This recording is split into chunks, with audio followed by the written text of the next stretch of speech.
Hello students, आज अपन JEE advance 2024 के paper 2 का सॉल्यूशन बनाएंगे।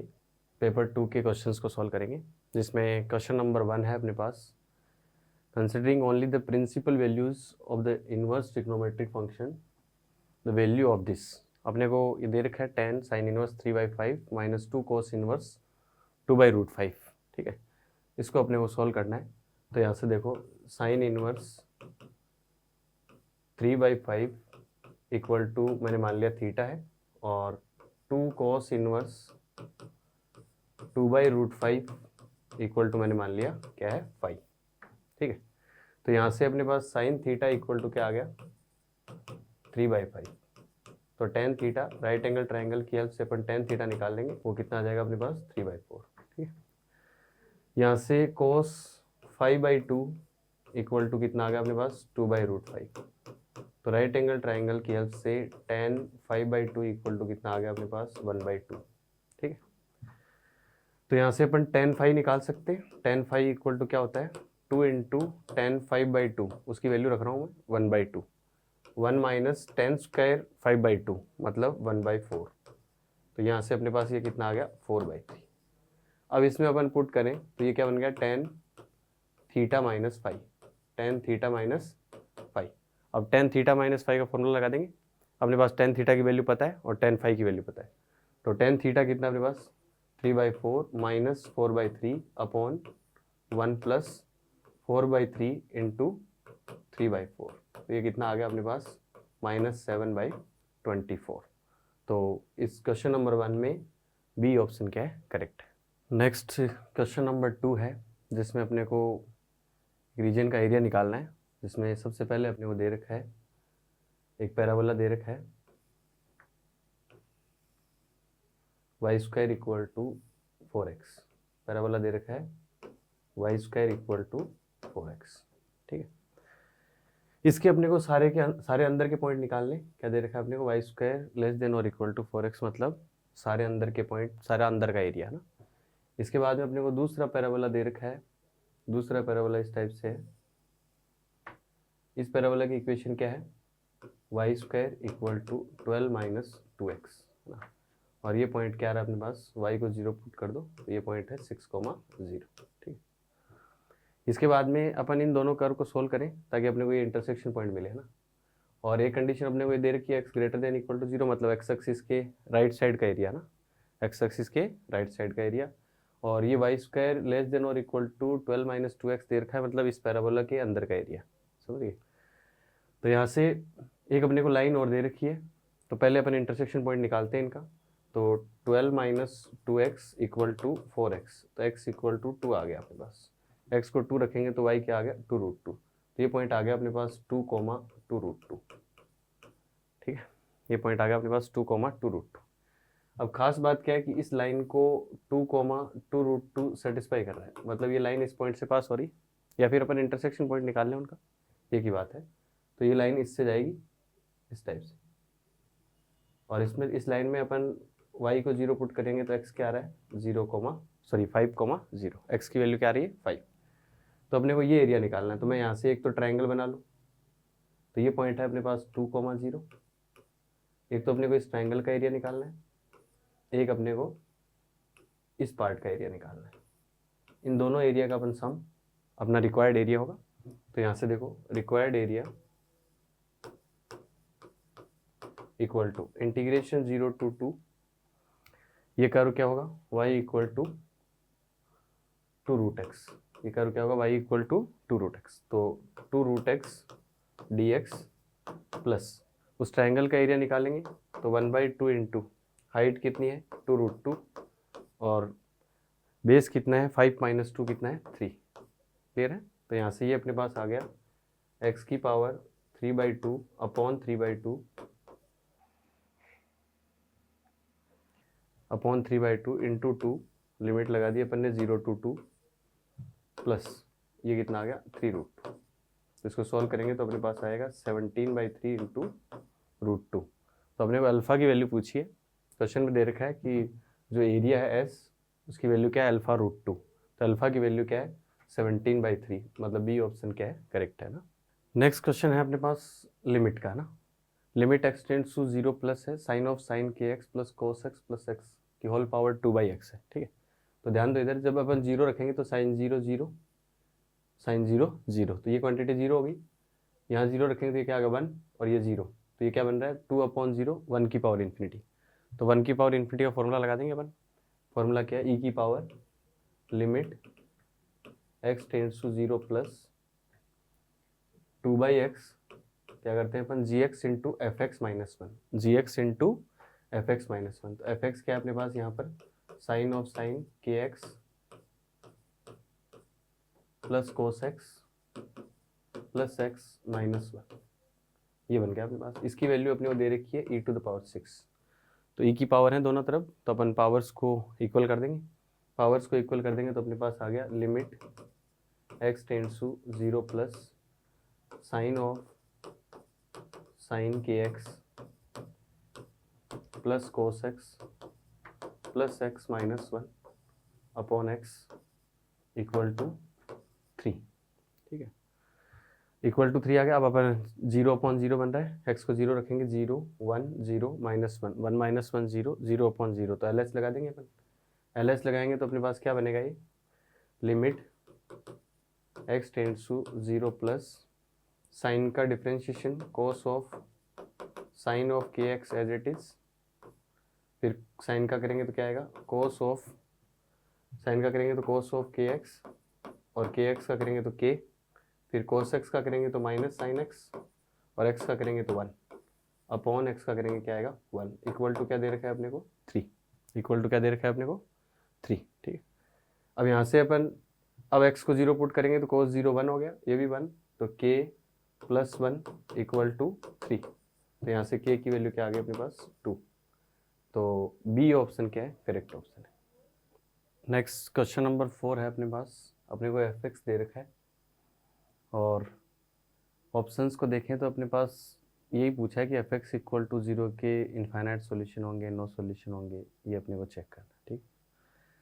तो यहाँ से जब एक्स नॉट इक्वल टू 0 है, एक्स क्या है नॉट इक्वल टू 0 है, तो एफ एक्स इक्वल टू 0 अपन करेंगे तो क्या आएगा x square sine pi upon x square equal to 0। तो एफ एक्स इक्वल टू 0 के सॉल्यूशन देखते हैं। तो एफ एक्स इक्वल टू 0 करेंगे तो एक्स तो नॉट इक्वल टू 0 है, तो यहाँ से अपने पास क्या आ गया sine pi by x square equal to 0। तो साइन थीटा इक्वल टू 0, इसका मतलब क्या बन गया अपने पास theta equal to n pi, theta equal to n pi. तो यहाँ से एक्स स्क्वायर इक्वल टू क्या आ गया अपने पास 1/n, x square equal to क्या आ गया अपने पास 1/n। अब जैसे मान लो कि अपन डी ऑप्शन की बात करें, डी ऑप्शन की बात करें तो अपने पास यहाँ से क्या आएगा 1/π² less than 1/√n, sorry greater than less than 1/π। भाई ये बोला है कि इसके अंदर इनफाइनाइट 25 से ज़्यादा सॉल्यूशन है, तो अपन चेक करते हैं इसमें कि 25 से ज़्यादा सॉल्यूशन आ रहे हैं या नहीं आ रहे। तो अपन ने जो भी x की वैल्यू आ रही थी 1/√n आ रही थी, वो 1/√n इस इंटरवल में सेटिस्फाई करा दी, वो इस इंटरवल में लाई करेगी। अब इसको अपन सोल्व करेंगे तो क्या आ गया n√n greater than pi less than π²।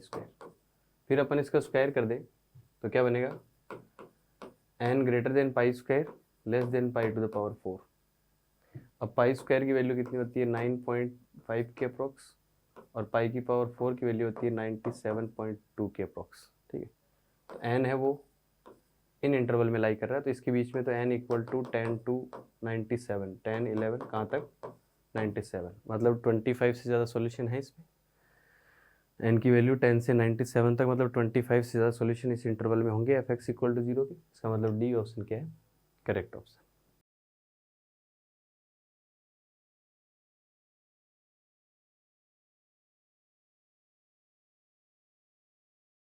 Next question number 5 है, जिसमें अपने को एक लिमिट दे रखी है और अल्फ़ा कोमा बीटा का product, sorry alpha comma beta पूछा है अपने को ना। और सबसे पहले अपन इस लिमिट को सॉल्व करते हैं। तो यहाँ से ध्यान दो, जब x टेंड्स टू इन्फिनिटी होगा तो इसकी वैल्यू क्या होगी -1 से 1 के बीच में कोई फाइनाइट वैल्यू होगी, भाई अपन साइन के अंदर एक्स स्क्वायर है, एक्स टेंड्स टू इन्फिनिटी रखेंगे तो साइन की रेंज क्या होती है -1 से 1। इसका मतलब ये तो एक फाइनाइट क्वांटिटी आएगी और अपने को क्या करना है, इक्वल टू 0 लेके आना है। इक्वल टू क्या लेके आना है, 0। इसका मतलब नीचे इन्फिनिटी बने, ठीक है, नीचे इन्फिनिटी बने, ऊपर कोई फाइनाइट क्वांटिटी बने, या फिर लॉगरिथमिक है तो ऊपर लॉगरिथमिक, नीचे क्या है, पॉलिनोमियल। एक अपने को पता है कि polynomial is greater than logarithmic जब एक्स टेंड्स टू क्या हो, इन्फिनिटी।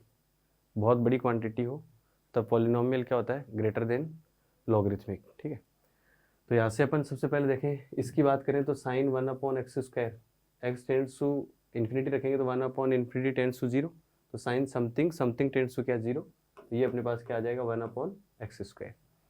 तो इसको अपन सॉल्व करके लिखें तो limit x tends to infinity sine x², ये तो -1 से 1 के बीच की कोई फाइनाइट क्वांटिटी होगी। इसके बाद में ये बन गया अपने पास log x to the base e whole power alpha. नीचे क्या बन गया, जो यहाँ पे 1/x² था, यहाँ x की पावर अल्फा इंटू बीटा है, उसमें अपन पावर ऐड कर देंगे तो क्या बन गया, x की power alpha beta plus 2। x की पावर क्या बन गया, अल्फा इंटू बीटा प्लस 2, और ये as it is log 1 + x to the base e to the whole power beta equal to क्या लेके आना है अपने को, 0। सबसे पहले अपन एक बात करें कि यदि अल्फा प्लस बीटा है, alpha into beta plus 2 greater than 0 है, ग्रेटर देन 0 इसका मतलब यहाँ पॉलिनोमियल की कोई ना कोई पावर है। तो जैसे अपन एक्स टेंड्स टू इन्फिनिटी रखेंगे तो ये पॉलिनोमियल है, और यहाँ क्या, लॉगरिथमिक, तो logarithmic upon polynomial tends to क्या होगा, 0, क्योंकि एक्स टेंड्स टू क्या है, infinity. X tends to infinity पे पॉलिनोमियल है वो, लॉगरिथमिक अपॉन पॉलिनोमियल क्या होता है, टेंड्स टू 0, ठीक है। तो जब alpha into beta plus 2 greater than 0 है, उस केस में नीचे पॉलिनोमियल एग्जिस्ट करेगी, ऊपर लॉगरिथमिक होगी, तो लॉगरिथमिक अपॉन पॉलिनोमियल कब, जब x tends to infinity, value क्या आएगी, 0। एक तो चीज़ ये आ गई। या फिर क्या हो जाए, जैसे मान लो कि अल्फा इंटू बीटा प्लस 2 है, वो 0 हो गया, वो 0 हो गया तो पॉलिनोमियल खत्म हो गई है, एक्स की पावर 0 एग्जैक्ट 0 हो गया, एक्स की पावर एग्जैक्ट 0 1 आ गया वो तो। अब क्या बचा अपने पास, ऊपर log x की पावर अल्फा, नीचे log 1 + x की पावर बीटा, और ये तो -1 से 1 के बीच की फाइनाइट क्वांटिटी है, इससे तो कोई फर्क नहीं पड़ेगा। तो यहाँ से तो साथ में क्या होना चाहिए, beta greater than alpha, beta क्या होना चाहिए, ग्रेटर देन अल्फा, क्योंकि अपने को पता है कि log ऊपर पावर कम होनी चाहिए, नीचे ज़्यादा होनी चाहिए, तभी 1/∞ वाला केस बनेगा, वो टेंड्स टू 0 आएगा, ठीक है।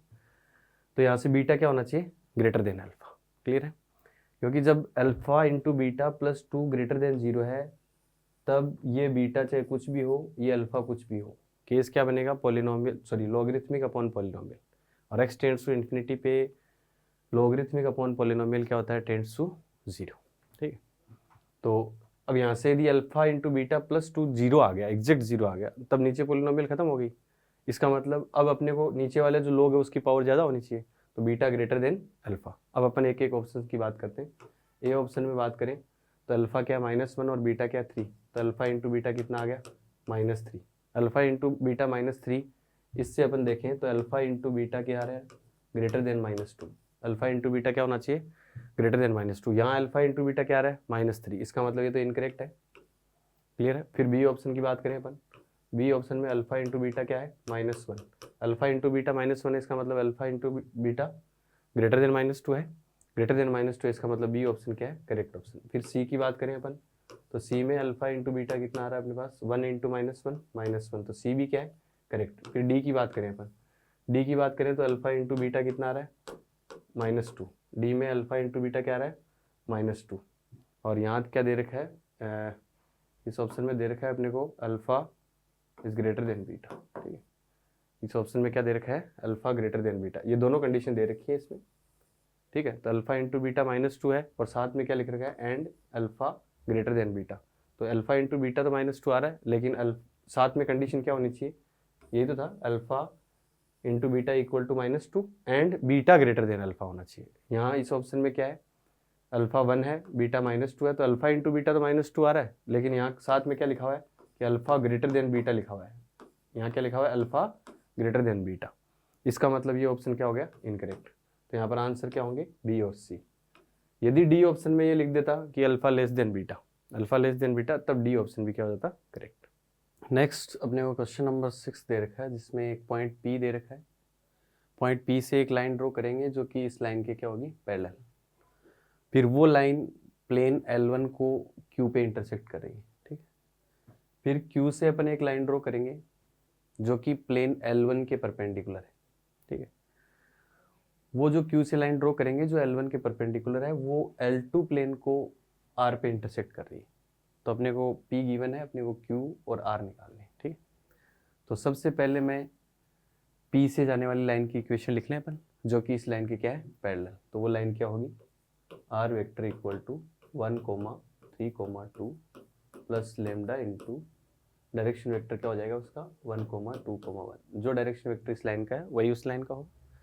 अब इस लाइन पे अपन एक पॉइंट ले लें, इस लाइन पे अपन पॉइंट लें, वो पॉइंट क्या होगा, Q मैंने मान लिया वो क्या आ गया, 1 प्लस लेमडा 3 प्लस 2 लेमडा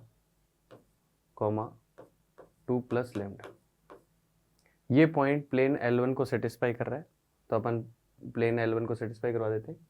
तो 1 प्लस लेमडा -3 -2 लेमडा, वहाँ से +6 प्लस 3 लेमडा इक्वल टू 6 से 6 कैंसिल हो गया।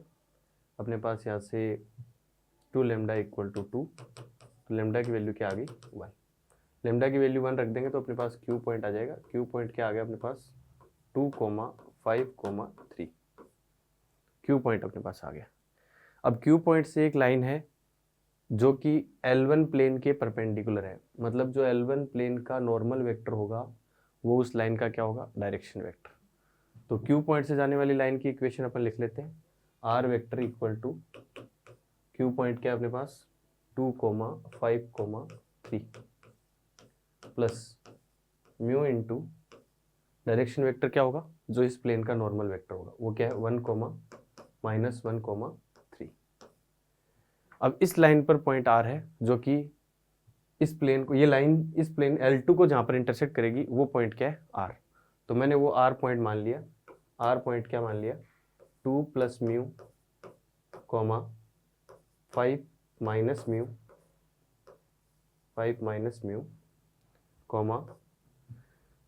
3 प्लस 3 म्यू 3 प्लस 3 म्यू।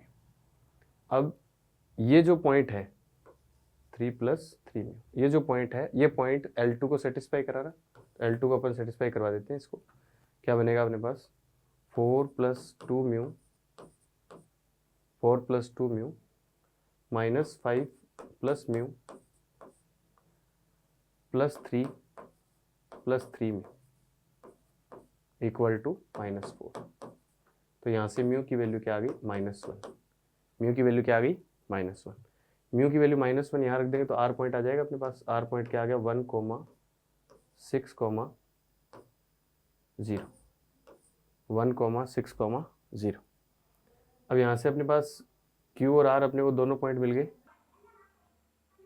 और P अपने को पता ही है, P क्या है, 1, 3, P क्या है 1, 3, 2, और Q क्या है अपने पास 2, 5, 3।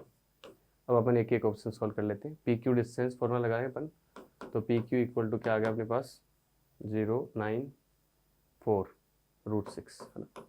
PQ क्या आ गई अपने पास, √6। तो ए ऑप्शन क्या है, करेक्ट है ना। इसके बाद में कोऑर्डिनेट ऑफ R इसने बोला 1, 6, 3, जबकि R के कोऑर्डिनेट क्या आ रहे हैं, 1, 6, 0। तो बी ऑप्शन क्या आ गया, इनकरेक्ट। इसके बाद में अपन सी ऑप्शन की बात करें तो सेंट्रोइड निकाले तो 1 + 1 + 2 कितना आ गया, 4/3 आ रहा है पहला कोऑर्डिनेट। दूसरे की बात करें अपन 6 + 3 + 5 9 + 5 14/3 आ रहा है। तीसरा अपन सेंट्रोइड का जेड कोऑर्डिनेट बनाए तो कितना आ रहा है, 5/3। इसका मतलब बी सी ऑप्शन क्या है, करेक्ट है। अब अपन तीनों साइड्स की लेंथ निकाल लेते हैं। पी क्यू की लेंथ अपन ने निकाल ली, पी आर निकालें अपन। पी आर निकालेंगे तो कितनी आएगी, 1 - 1 0 9 4 √13। उसके बाद में अपन क्यू आर लेंथ निकालें, तो 1 1 9, ये कितना आ गया, √11। ठीक है, क्यू आर कितना आ गया, √11। तो तो √11 प्लस √6 प्लस √13, यहाँ √√2 दे रखा है, तो डी ऑप्शन क्या आ गया, इनकरेक्ट। इसका मतलब इसका आंसर क्या है, A and C. Next question number 7 है, जिसमें अपने को 3 पॉइंट दे रखे हैं, A1 B1 C1 be 3 points in the xy plane. Suppose that the lines A1 C1 B1 C1 are tangents to the curve this. तो देखो ये अपने पास कर्व है y² इक्वल टू 8x, ठीक है, y² इक्वल टू 8x। तो C1 point अपने को गिवन है, C1 क्या दे रखा है अपने को, -4,0। तो यहाँ से अपन टेंजेंट ड्रॉ करेंगे, एक टेंजेंट ये होगी, दूसरी टेंजेंट इस टाइप से होगी, ठीक है। ये पॉइंट है A1 और ये पॉइंट है B1, ठीक है। तो टेंजेंट की इक्वेशन अपने को पता है क्या होती है, ty equal to x plus AT²। A क्या है यहाँ पे 2, ए क्या है यहाँ पे 2, तो 2t²। और ये टेंजेंट किससे पास हो रही है, -4,0 से, -4,0 से पास करा देंगे तो t इक्वल टू आ गया +-√2। तो ये पॉइंट क्या होता है, AT1², 2AT1। तो ये कितना आ गया अपने पास, AT1², तो 4,4√2। तो बाई सिमेट्री ये पॉइंट क्या आ जाएगा, 4, -4√2। तीनों पॉइंट आ गए। ओरिजिन अपने को ओ दे रखा है 0,0, तो ये डबल ऑर्डिनेट होगा, क्योंकि ये क्या आ रहा है 4, -4√2। इसके लिए t इक्वल टू √2, इसके लिए t इक्वल टू -√2, है ना। तो ये क्या है, डबल ऑर्डिनेट, ये क्या है, डबल ऑर्डिनेट। क्लियर है। अब अपन सबसे पहले OA1 निकालें, OA1 निकालें तो OA1 डिस्टेंस फॉर्मूला लगा दें, तो वो कितना आएगा, √16 + 32, मतलब ये कितना आ गया, √48, ये कितना आ गया 4√3। ए ऑप्शन क्या है, करेक्ट है। इसके बाद में अपने को बी ऑप्शन बताया, A1 B1 16 है, A1 B1 तो ये 4√2 है और ये भी क्या है 4√2। तो A1 B1 की जो लेंथ है वो क्या है 8√2, है ना। तो बी ऑप्शन क्या हो गया, इनकरेक्ट। इसके बाद में अपन ऑर्थो सेंटर की बात करें तो सी वर्टेक्स से अल्टीट्यूड तो यही होगा, सी वर्टेक्स से जो अल्टीट्यूड है उसकी इक्वेशन क्या है, y इक्वल टू 0। अब अपन यहाँ से अल्टीट्यूड ड्रॉ करेंगे, किससे, B1 से। B1 से अल्टीट्यूड ड्रॉ करें तो अपन स्लोप ऑफ A1 C1 निकाल लें। स्लोप ऑफ A1 C1 कितना आ गया, 4√2 - 0/4 - -4 कितना आ गया, 1/√2। तो जो B1 से अपन अल्टीट्यूड ड्रॉ करेंगे उसकी स्लोप क्या होगी, उसकी स्लोप क्या होगी, -√2।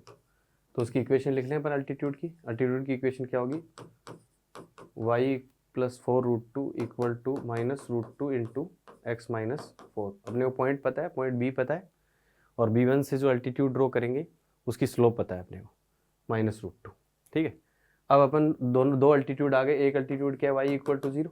अपने पास ये दो अल्टीट्यूड हैं, एक अल्टीट्यूड तो है C1 से y इक्वल टू 0, दूसरा अल्टीट्यूड B1 से है, और दोनों अल्टीट्यूड्स का इंटरसेक्शन पॉइंट क्या होगा, ऑर्थो सेंटर। तो अपन यहाँ पर y को 0 रख दें, y को 0 रखेंगे तो ये कितना आ गया, -4 इक्वल टू x - 4, तो x इक्वल टू क्या आ गया 0, y 0 x 0। इसका मतलब ऑर्थो सेंटर कौन है, ओरिजिन। ऑर्थो सेंटर कौन है, ओरिजिन। यही क्या है, ऑर्थो सेंटर। तो अपने पास सी ऑप्शन क्या है, करेक्ट। अब डी में बोला है कि ऑर्थो सेंटर वो 1,0 है, तो डी तो इनकरेक्ट हो गया। तो इस क्वेश्चन का आंसर क्या हो गया, ए एंड सी।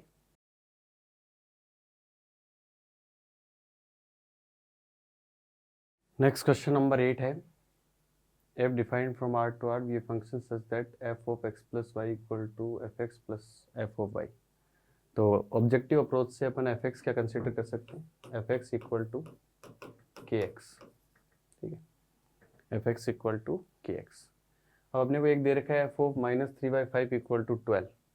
तो f of -3/5 क्या आ गया, -3k/5 इक्वल टू 12। तो यहाँ से k की वैल्यू क्या आ गई, -20। तो fx क्या आ गया अपने पास यहाँ से, fx इक्वल टू -20x, ठीक। इसके बाद में g of x plus y equal to gx into g of y दे रखा है। तो अपन ऑब्जेक्टिव अप्रोच से gx क्या कंसिडर कर सकते हैं, gx equal to a to the power x, ठीक है, gx equal to a to the power x। अब अपने को g ऑफ -1/3 2 दे रखा है, g ऑफ -1/3 इक्वल टू कितना दे रखा है, तो ये क्या बन गया अपने पास, a की पावर -1/3 इक्वल टू 2। तो यहाँ से a इक्वल टू क्या आ गया 1/8। तो जी एक्स क्या आ गया अपने पास, जी ऑफ एक्स इक्वल टू 1/8 की पावर x। क्लियर है। अब यहाँ से अपने को इसकी वैल्यू पूछी है, तो f ऑफ 1/4, f ऑफ 1/4 क्या बनेगा अपने पास, f ऑफ 1/4 -5, g ऑफ -2, तो 1/8 की पावर -2 कितना आ गया 64, फिर -8, ठीक है, और g ऑफ 0 कितना आ गया 1, ठीक है। तो यहाँ से 64 - 13 कितना आ गया अपने पास 51। तो इस क्वेश्चन का आंसर क्या होगा 51। नेक्स्ट क्वेश्चन नंबर 9, जिसमें अपने को बोला है कि ये bag contains n balls out of which 3 balls are white, 6 balls are green and the remaining balls are blue. Assume that the balls are identical, otherwise 3 balls are drawn randomly one after the other without replacement. Okay, और i दे रखा है 1 2 3। wi मतलब यहाँ पर इस question में मतलब समझना, w1 का मतलब कि फर्स्ट बॉल है वो क्या है, वाइट बॉल आ जाए, इसकी क्या प्रोबेबिलिटी है। g2 लिखा है या मान लो w2 लिखा है, इसका मतलब क्या है कि सेकंड बॉल वाइट बॉल आ जाए, इसकी क्या प्रोबेबिलिटी है ना। इसके बाद में अपने को एक प्रोबेबिलिटी दे रखी है, probability of w1 intersection g2 intersection b3 equal to 2/5n and the conditional probability of b3 given that w1 intersection g2, conditional probability है वो कितनी दे रखी है 2/9। वो क्या दे रखी है 2/9। देन n की वैल्यू पूछी है अपने को, ठीक है। तो सबसे पहले अपन ये निकालें यहाँ से। सबसे पहले तो अपने पास वाइट बॉल कितनी है, वाइट बॉल है अपने पास 3। इसके बाद में अपने पास ग्रीन बॉल कितनी है 6। अब टोटल जो बॉल थी वो n थी, तो अपने पास जो ब्लू बॉल है वो कितनी होंगी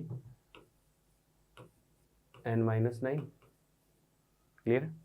अब अपन इस प्रोबेबिलिटी की बात करें जो अपने को गिवन है, इस प्रोबेबिलिटी की बात करें अपन, तो यहाँ से w1 मतलब पहली बॉल वाइट आ जाए, इसकी प्रोबेबिलिटी क्या है 3/n इंटू सेकेंड बॉल, पहली बॉल वाइट आ गई, उसके बाद सेकेंड बॉल वो क्या आ जाए ग्रीन बॉल आ जाए, उसकी क्या प्रोबेबिलिटी है अपने पास 6/, अब बॉल कितनी बची है अंदर n-1, और थर्ड बॉल है वो क्या आ जाए ब्लू बॉल आ जाए, तो n-9/n-2। सैंपल स्पेस में बॉल कितनी बची n-2 इक्वल टू क्या दे रखा है अपने को 2/5n, 2/5n, ठीक है।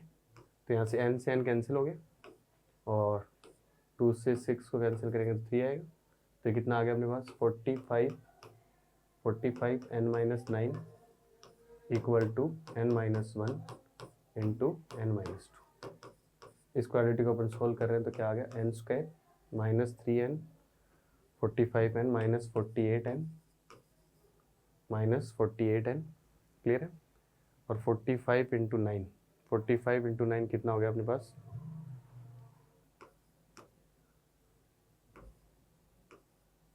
+405 इक्वल टू 2 आ गया, ठीक है। तो ये क्वाड्रेटिक क्या आ गया अपने पास n²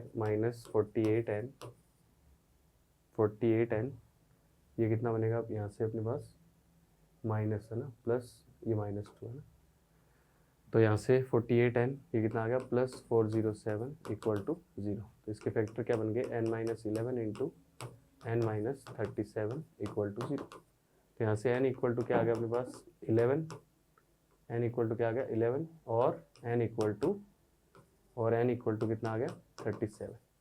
अब अपने को एक दूसरी प्रोबेबिलिटी दे रखी है कंडीशनल प्रोबेबिलिटी, ये कंडीशनल प्रोबेबिलिटी है। तो w1 और g2 के आने के बाद b3 के आने की क्या प्रोबेबिलिटी होगी n-9 अपॉन टोटल बॉल कितनी बचेंगी n-2 इक्वल टू कितना है 2/9। तो यहाँ से 9n - 81 इक्वल टू 2n-4, ये कितना आ गया अपने पास 7n equal to 77, n equal to क्या आ गया अपने पास 11। तो दोनों कंडीशन सेटिस्फाई होंगी, तो n की वैल्यू क्या आएगी अपने पास 11। आंसर क्या होगा 11।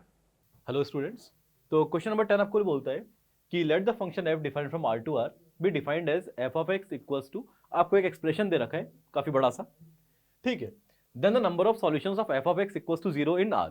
तो आपसे बोलता है कि भाई ये जो फंक्शन है ये x एक्सिस को कितनी बार कट कर रहा है आपको बताना है, ठीक है, तो हमने बोला चलो इस एक्सप्रेशन को देखते हैं। अगर आप ढंग से ऑब्जर्व करो तो आपको दिखेगा कि इस पूरे एक्सप्रेशन के अंदर f of x equal to this में ये कुछ टर्म्स कॉमन आ रही है। तो जो टर्म्स कॉमन आ रही है अपन वो कॉमन ले लेते हैं।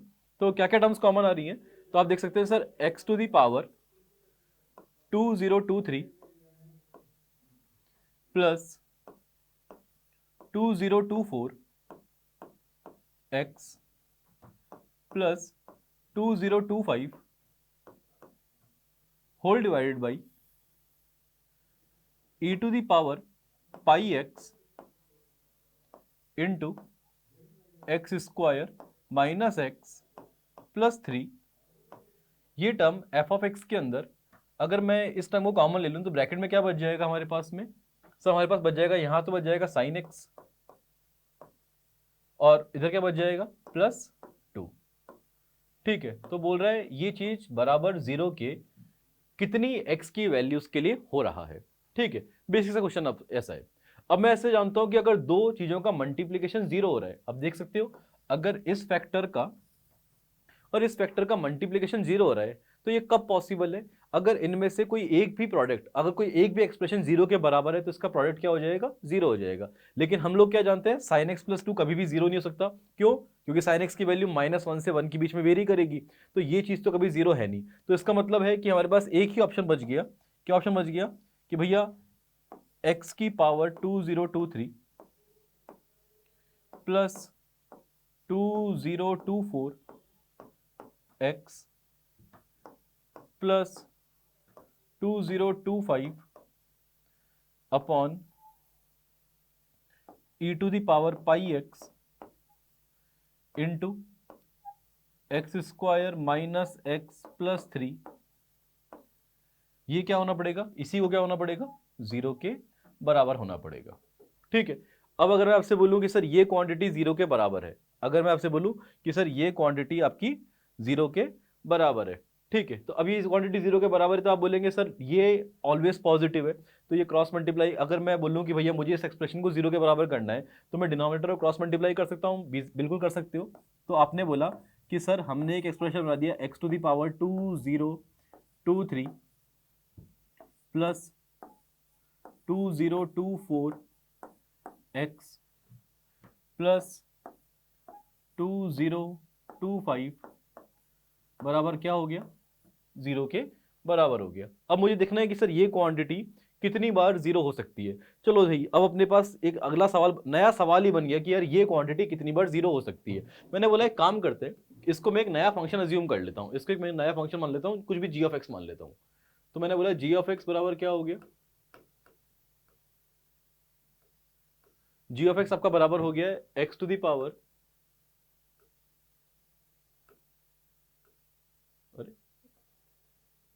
X to the power 2023 plus 2024 into x plus 2025। अब हम लोग काम करते हैं कि जी ऑफ एक्स का नेचर समझने की कोशिश करते हैं कि जी ऑफ एक्स किस तरीके से बिहेव कर रहा है। तो जी ऑफ एक्स का नेचर समझने के लिए मैंने ना जी ऑफ एक्स को डिफरेंशिएट करा, तो मैंने जी डैश एक्स निकाला, तो जी डैश एक्स की वैल्यू क्या आ गई, तो जी डैश एक्स की वैल्यू आ गई 2023 x raise to the power 2022 plus 2024। क्या ऑब्जर्व हो रहा है आपको, आपको ये बात ऑब्जर्व होनी चाहिए कि भाई जी ऑफ एक्स का जो डेरिवेटिव है वो ऑलवेज पॉजिटिव है। सर ऑलवेज पॉजिटिव कैसे, क्योंकि एक्स की पावर क्या है आपने रेज करी, इवन पावर रेज करी। अगर आपने एक्स की पावर इवन रेज करी है तो ये होल क्वांटिटी कैसी हो गई, ऑलवेज पॉजिटिव हो गई। अब ये क्वांटिटी ऑलवेज पॉजिटिव है तो जी ऑफ एक्स कैसा फंक्शन है, तो आप बोल सकते हो कि g of x is strictly increasing, एक स्ट्रिक्टली इंक्रीजिंग फंक्शन है। जी ऑफ एक्स एक स्ट्रिक्टली इंक्रीजिंग फंक्शन है। अगर जी ऑफ एक्स एक स्ट्रिक्टली इंक्रीजिंग फंक्शन है तो अगर मैं जी ऑफ एक्स का ग्राफ प्लॉट करने की कोशिश करूं, अगर मैं जी ऑफ एक्स का ग्राफ प्लॉट करने की कोशिश करूं तो आप देख सकते हो जी ऑफ एक्स 0 पर वैल्यू क्या दे रहा है 2025 दे रहा है, तो 0 पर 2025 दे रहा है तो इसका मतलब है कि जी ऑफ एक्स कुछ इस तरीके से वेरी करता हुआ ग्राफ है जो 0 पर वैल्यू दे रहा है 2025, और कितनी बार एक्स एक्सिस को कट करेगा, एक बार कट करेगा तो जी ऑफ एक्स के number of real roots, g of x के number of real roots will be exactly 1। तो इसका मतलब हो गया कि जी ऑफ एक्स केवल एक बार 0 होगा, तो ये चीज इसके नंबर ऑफ रियल रूट्स कितने हो जाएंगे 1। तो इसका मतलब है कि number of real solutions of F of x in are will be 1। तो हमारे सामने क्वेश्चन नंबर 11 है जे एडवांस के पेपर नंबर 2 का। तो क्वेश्चन आपके सामने है कि आपको दो वेक्टर दे रखे हैं पी और क्यू। अब आगे बोलता है for some real number alpha beta gamma तीनों रियल हैं। हमारे पास एक एक्सप्रेशन इसने दे दिया कि 15i प्लस 10j प्लस 6 के बराबर alpha times of 2p plus Q beta times of p minus 2q plus gamma times of p cross q। आपसे बोलता है गामा की वैल्यू निकालो। अब देखो यार, इस क्वेश्चन को है ना बच्चा दो तरीके से एग्जाम में कर सकता है। पहला तरीका ये हो सकता है कि बच्चा बोले कि सर मैं ना एक काम करता हूँ, मैं p और q की वैल्यू सब्स्टिट्यूट कर देता हूँ, ठीक है, तो मेरे सामने यहां पर भी एक एक्सप्रेशन बन जाएगा अल्फा बीटा गामा में, और एक एक्सप्रेशन यहां दे ही रखा है, मैं कंपेयर कर दूंगा आई जे के कंपोनेंट्स को, और मेरे पास अल्फा बीटा और गामा की तीनों की वैल्यू निकल आएगी। और मेरे से जो भी पूछा गया, मेरे से गामा की वैल्यू पूछ रहा है, मैं गामा की वैल्यू लिख दूंगा। ठीक है, क्या सर ये गलत है? नहीं, गलत तो नहीं है, बिल्कुल सही बात है, आप बिल्कुल ऐसा कर सकते हो, इसमें 0% मिस्टेक है। लेकिन वापस से बात वही आती है बेटा कि आपको एग्जाम के अंदर क्वेश्चन करना है और जल्दी भी करना है। ठीक है, तो जल्दी करने अगर आप इस तरीके से करोगे तो थोड़ा टाइम कंज्यूमिंग हो जाएगा क्वेश्चन, थोड़ा सा लेंदी। लेकिन अगर वापस से सवाल को ध्यान से देखा जाए तो हमारे से पूछा गया है केवल गामा की वैल्यू, अल्फा और बीटा से सवाल को मतलब ही नहीं है, केवल गामा वो पूछता है आपसे। ठीक है, तो अब गामा निकालने के लिए अपन क्या कर सकते हैं? गामा निकालने के लिए आप बेसिकली ये कर सकते हो कि अगर मैं इस दोनों तरफ इस एक्सप्रेशन में दोनों तरफ डॉट प्रोडक्ट ले लूं पी क्रॉस क्यू से, अगर मैं दोनों तरफ डॉट प्रोडक्ट ले लूंगा पी क्रॉस क्यू से, तो क्या होगा? तो आप खुद अपने मन में सोचिए कि यहां पर आ जाएगा 2p plus Q dot P cross Q. तो p dot P cross Q वो क्या हो जाएगा? S T P box product P P Q. तो वो उसकी वैल्यू क्या होती है? 0 होती है। ठीक है, तो हमें क्या समझ में आया? हमें सवाल को स्टार्ट करना चाहिए take dot product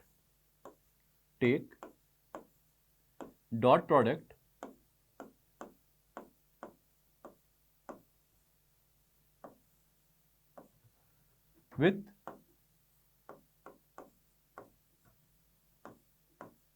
P cross Q on both the sides of the expression. ठीक है, आप डॉट प्रोडक्ट ले लो दोनों तरफ से एक्सप्रेशन में, तो यहां पर क्या बन जाएगा? यहां आ जाएगा 15i plus 10j plus 6k। ठीक है, आपको क्या दे रखा है? आपको दे रखा है alpha times of 2p plus q का डॉट किससे ले लिया आपने? P क्रॉस Q से, plus beta times P minus 2Q का डॉट किससे ले लिया आपने वापस से? P क्रॉस Q से, plus gamma times of P cross Q का डॉट भी आपने किससे ले लिया वापस से? P क्रॉस Q से। ठीक है, अब आप देखिए, अगर मैं ब्रैकेट ओपन करूंगा तो यहां क्या बन जाएगा? P dot P cross Q। और हम लोगों ने क्या पढ़ रखा है? आपको स्केलर ट्रिपल प्रोडक्ट पढ़ाया गया है। ठीक है, तो एसटीपी में आपको क्या पढ़ाया गया है कि P P Q का बॉक्स प्रोडक्ट की वैल्यू क्या होती है? 0 होती है। यहां पर देखिए, अगर मैं ब्रैकेट ओपन करूंगा तो Q vector dot P cross Q, तो वापस से बॉक्स प्रोडक्ट बन जाएगा Q P Q का। तो दो रोज या दो कॉलम्स सेम होते ही डिटर्मिनेंट की वैल्यू क्या हो जाती है? 0 हो जाती है। तो आपको क्या समझ में आना चाहिए कि सर इसकी वैल्यू क्या हो गई? 0। इस एक्सप्रेशन की वैल्यू क्या हो गई? सिमिलरली इसी एक्सप्रेशन की वैल्यू क्या हो गई? 0। तो आपके पास सवाल केवल कितना बच गया? अच्छा, मैंने यहां नहीं लिखा, तो यहां पर डॉट लिखो P क्रॉस Q का। तो आपकी वैल्यू क्या हो गई? तो आपकी वैल्यू हो गई P cross Q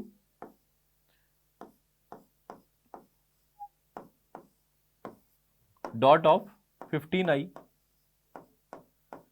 plus 10j plus 6k बराबर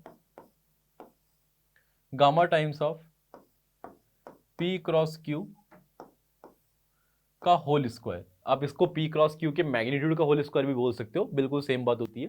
ठीक है, तो अब इसकी वैल्यू निकाल लेते हैं। अब ये वापस बेटा देखो, आप इसको देखो कि P cross Q dot A इस टाइप का एक वेक्टर लिखा हुआ है ना। तो ये क्या बना हुआ है, वापस एक बॉक्स प्रोडक्ट बना हुआ है, एसटीपी बना हुआ है। तो इसको सॉल्व कर लेते हैं अपन। पहले इस चीज को अगर मैं अलग से सॉल्व कर लेता हूँ, ठीक है, मैं दोनों वैल्यूज को अलग अलग सॉल्व कर लेता हूँ, ठीक। तो अगर मैं इसको सॉल्व करूं तो ये कैसा बन जाएगा, तो आप बोल सकते हैं कि सर ये डिटर्मिनेंट ऑफ, ये बना हुआ है 15, 10, 6, ठीक है। और पी और क्यू की वैल्यू देखिए आपके लिखा हुआ है 2, 1, 3, और ये लिखा हुआ है 1, -1 और 1, ठीक है। तो बेटा इसकी वैल्यू आप निकालिए, इसकी वैल्यू आप कैलकुलेट करिए। ये क्या हो जाएगा, 15 टाइम्स ऑफ,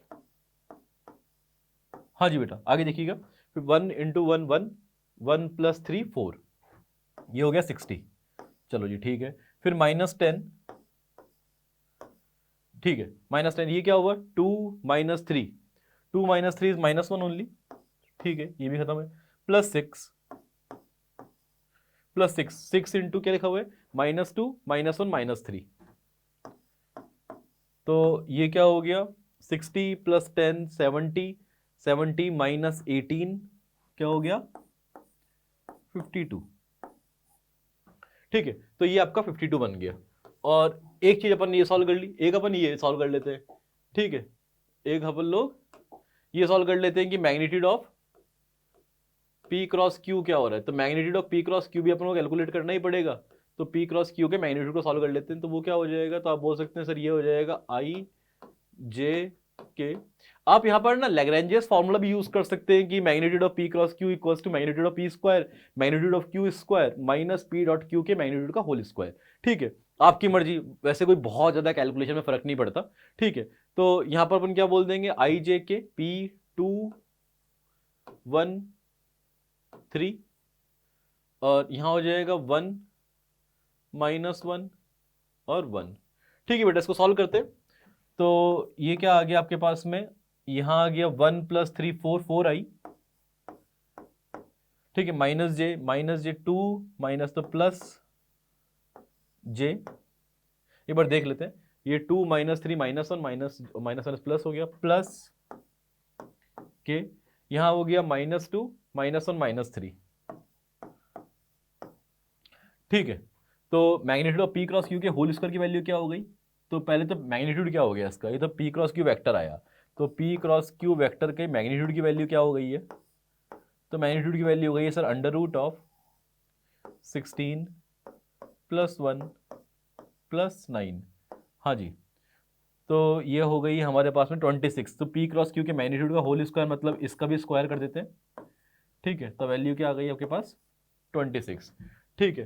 तो वापस से अगर अपन अपनी ओरिजिनल इक्वेशन पर आ जाए, तो इसकी वैल्यू आपने, इस वाले एक्सप्रेशन की वैल्यू आपने क्या निकाली, 52, इसकी वैल्यू क्या निकाली, 26। तो गामा बराबर क्या आ गया आपके सामने, गामा बराबर आ गया आपके पास में 52 अपॉन 26। तो वापस वैल्यू कितनी आ रही है, 2, ठीक है। इजी क्वेश्चन है। तो find the value of gamma, gamma की वैल्यू क्या आ गई है, 2, ठीक है। चलो आगे बढ़ते हैं, नेक्स्ट क्वेश्चन देखते हैं, ठीक है। तो नेक्स्ट क्वेश्चन पढ़ते हैं। अगला क्वेश्चन मुझे दिख रहा है कि कोनिक सेक्शन में क्वेश्चन आया हुआ है, देखते हैं क्या बोलता है। ए नॉर्मल विथ स्लोप 1/√6, ठीक है, is drawn from the point 0, -α to the parabola x² = -4ay। चलिए जी ठीक है, वेयर a > 0, ठीक है, a > 0 आपको दे रखा है। Let l be the line passing through 0, -α and parallel to directrix of parabola, ठीक है, एक लाइन है, ठीक है। चलो अब एक काम करते हैं, डायग्राम बनाते रहते हैं ताकि सवाल करने में थोड़ा मजा आए। तो a normal with slope 1/√6 is drawn from the point, मैं डायग्राम इस तरह बनाता हूं, ठीक है। चलो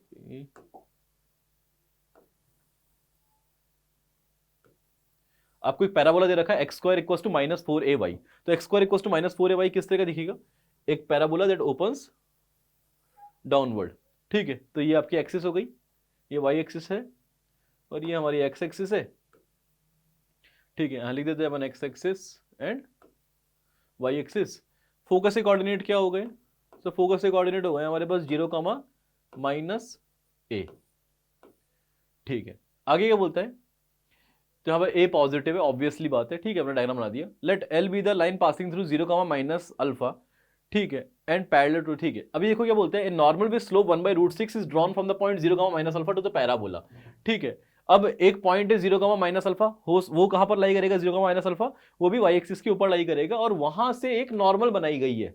ठीक है, तो बना दीजिए एक नॉर्मल, सपोज करो ये 0, माइनस अल्फा, यहां से अपन ने एक नॉर्मल बना दी, तो ये नॉर्मल है इस पैराबोला पे, तो मैं ऐसे करके नॉर्मल की फील देने के लिए आप लोगों को यहाँ पर 90 डिग्री का शक्ल दिखा देता हूँ। ठीक है, और ये पॉइंट क्या हो गया बेटा आपके पास, ये पॉइंट हो गया 0, माइनस अल्फा।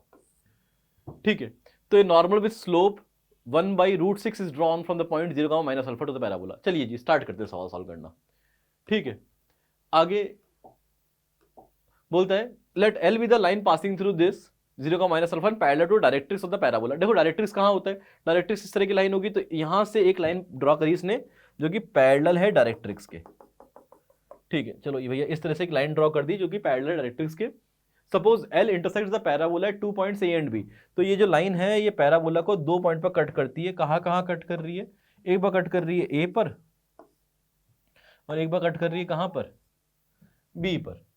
ठीक है, let R denotes the length of L R, तो लेंथ ऑफ लेटस रेक्टम क्या होता है बेटा, a line that is parallel to directrix of the parabola and passes through its focus. तो इस तरह की जो लाइन होगी, ठीक है, ये बाई कोइंसिडेंस यहां पर अपन ने मार्क कर दिया। ठीक है, तो इसकी जो लेंथ है इसको आर से डिनोट करता है, and s denotes the square of the length of line segment A B.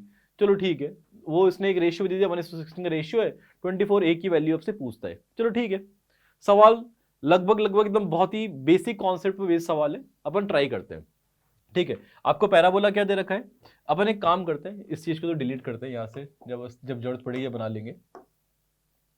ठीक है, चलिए ठीक है, मैं एक काम करता हूं, इस पॉइंट को कुछ अज्यूम कर लेता हूं। ये पॉइंट क्या हो जाएगा, पैराबोला आपका है x² = -4ay, तो पैरामेट्रिक कोऑर्डिनेट क्या हो जाते हैं 280,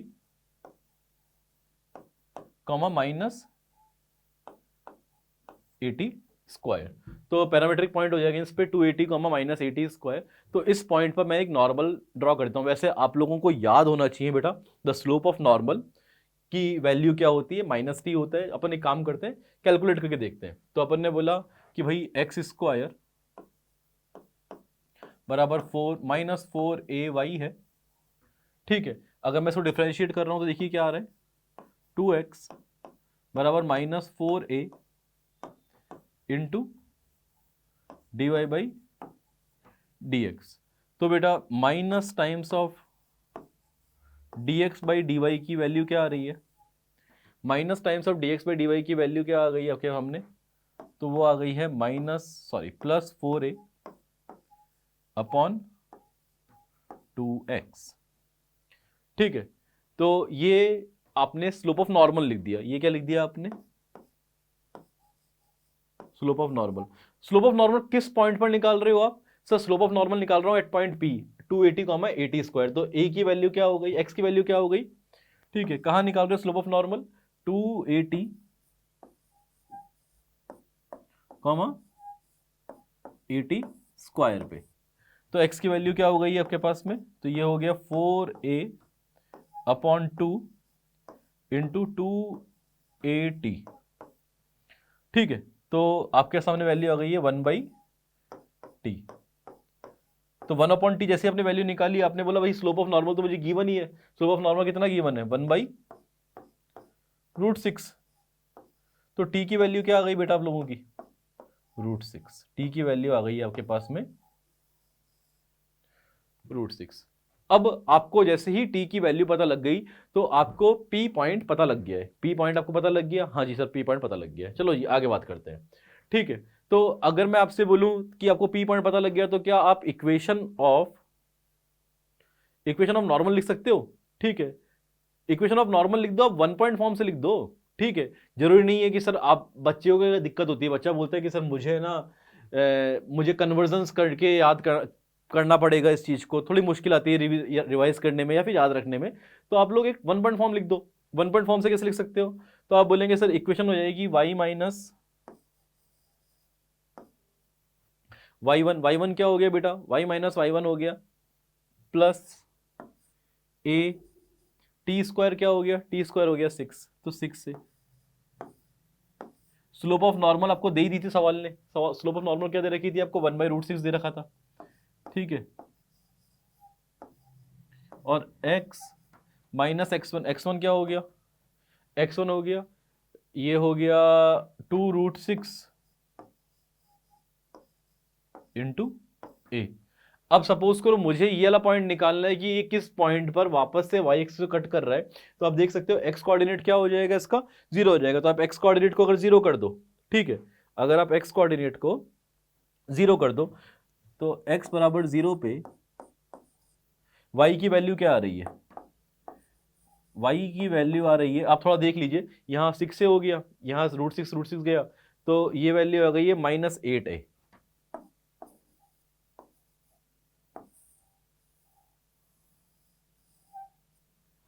y बराबर क्या आ गया, -8a।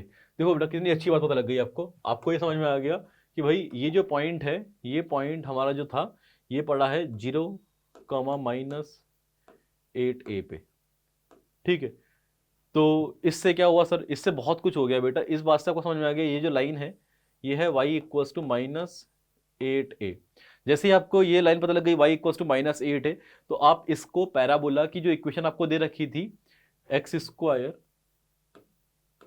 = -4ay, इसके बाद सॉल्व कर दो। इसके बाद सॉल्व करते ही आपको x की वैल्यूज पता लग जाएंगी, तो आपके पास एग्जैक्टली a और b कोऑर्डिनेट कैलकुलेट हो जाएंगे, ठीक है। तो ए बी की लेंथ आपकी फटाफट से कैलकुलेट हो जाएगी, ठीक है बेटा। चलो जी अपन एक काम करते हैं, y की सब्स्टिट्यूट कर दूँ, यहाँ पर क्या आ जाएगा, x² बराबर -4a, और y की वैल्यू क्या निकाल दी आपने, -8a। तो x बराबर क्या हो गया, x बराबर हो गया ±√32a², ठीक है। चलिए जी, इसमें आप चाहो तो प्लस माइनस इसको आप लिख दो 4√2 इंटू ए। तो 4√2 इंटू ए लिखते ही आपको समझ में आ गया सर ये वाला पॉइंट क्या आ गया, ये वाला पॉइंट आ गया आपका 4√2a, 0। और ये पॉइंट क्या आ गया, ये पॉइंट आ गया आपका 4√2 माइनस का, 4√2a, 0। तो लेंथ ऑफ ए बी क्या आ गई बेटा आपके पास, यहीं से आपके पास लेंथ ऑफ ए बी आ गई। Length of A B sir हमारे पास में आ गई है ये 4√2a, यहाँ पर ही 4√2a, तो टोटल लेंथ कितनी हो गई 8√2a। और ए बी स्क्वायर कितना हो गया, ए बी स्क्वायर हो गया आपके पास में 8² इंटू 2 इंटू a², ठीक है। चलिए जी आगे सवाल को पढ़ते हैं। सवाल आगे बोलता है, और इस सवाल में बोलता है r denotes the length of LR। चलो जी ठीक है, इस बात को भी थोड़ी स्पेस की जरूरत है हमें, चलो नेक्स्ट पेज खोल लेते हैं। आपसे बोल रहा है r denotes the length of latus rectum and s denotes the square of the length of the, अपने पास s की वैल्यू तो पता लगी हुई है यहाँ पे, ठीक है। s की वैल्यू तो आपके सामने कैलकुलेट हो ही गई है, बस आपको r लिखना है। चलो r लिख देते हैं अपन, ठीक है। r क्या है, length of LR। Length of LR क्या है, r आपको दे रखा है 4a, और s आपने क्या निकाल दिया, मतलब 64 इंटू 2 इंटू a²। और आपको इस सवाल के अंदर ही, आपको इस क्वेश्चन के अंदर ही एक रेशियो भी गिवन है। इसने एक सवाल में आपको दे रखा है कि r/s का जो रेशियो है वो 1:16 का है। तो r/s का रेशियो 1:16 का है, तो इसको यूज करके मेरे को 24a की वैल्यू निकालनी है, ठीक है। तो r/s का रेशियो r/s आपको दे रखा है 1/16, तो r क्या हो गया 4a अपॉन s क्या हो गया 64 into 2 into a² is equal to क्या हो गया 1/16। तो ये एक a से एक a यहाँ गया सर, यहाँ पर आया ये 2, यहाँ पर गया 32, ठीक है। तो a बराबर क्या आ गया आपके पास में 1/2। a की वैल्यू आ रही है आपके पास में 1/2। a जैसे ही आपने 1/2 निकाला तो आपसे क्या पूछ रहा था, 24a की वैल्यू पूछ रहा था। 24a क्या हो जाएगा 24 इंटू 1/2, तो ये क्या आ जाएगी वैल्यू 12। ठीक है, आई होप क्लियर एकदम आप लोगों को। आपके सामने क्वेश्चन नंबर 13 है।